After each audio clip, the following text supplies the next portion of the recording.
క్రీస్తునందున ప్రియులకు ప్రేమతో వందనాలు తెలియజేస్తున్నాను. మే నెల 31వ తేదీ 2025. ఈరోజు దేవుడు మనకు చేస్తున్న వాగ్దానం ఏమిటనగా కీర్తనల గ్రంథము 34వ కీర్తన 4వ చరణం. నేను యెహోవా యొద్ద విచారణ చేయగా ఆయన నాకు ఉత్తరమిచ్చెను. నాకు కలిగిన భయములన్నిటిలో నుండి ఆయన నన్ను తప్పించెను. ఆమేన్. నా ప్రియమైన సహోదరి సహోదరులారా, ఈ లోకంలో జీవిస్తున్న మనమందరం కూడా కుటుంబాలుగా జీవిస్తూ ఉన్నాం.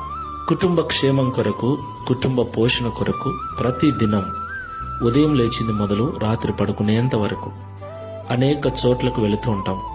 అనేక రకాలైనటువంటి పనులు చేస్తూ ఉంటాం.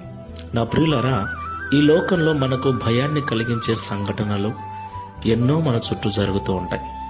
మన జీవితంలో కూడా జరుగుతూ ఉంటాయి. అలాంటి సంఘటనలో మన కళ్ళతో చూసినప్పుడు మనకు ఏమవుతుందోనని, మన కుటుంబానికి ఏమవుతుందోనన్న భయము ప్రతి ఒక్కరిలో కూడా ఉంటుంది. అలాగే రేపేమి జరుగుతుందో, రేపు ఎలా ఉంటుందోనన్న భవిష్యత్తును గురించిన భయాలు కూడా ఉంటాయి. కుటుంబాన్ని గూర్చిన భయాలు, వ్యక్తిగత భయాలు, భవిష్యత్తును గూర్చిన భయాలు, ఇలాగ ప్రతి నిత్యము ఏదో ఒక భయము చేత మనం బ్రతుకుతూనే ఉన్నాం. నా ప్రియులారా, ఈ భయము మనిషి ప్రాణాలు కూడా తీస్తుంది. భయము మనిషిని చేతకాని వాణ్ణి చేస్తుంది. భయము మనిషిని కృంగదీస్తుంది. భయము మనిషిని పిచ్చివాణ్ణి చేస్తుంది.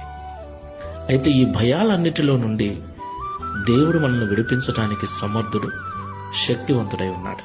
ఆయన మనల్ని భయము నుండి విడిపించాలి అంటే మనం ఆయనకు మొరపెట్టాలి. ఆయన యొద్ద విచారణ చేయాలి. ఆయన చెప్పే మాటల ప్రకారంగా మన నిర్ణయాలు ఉండాలి.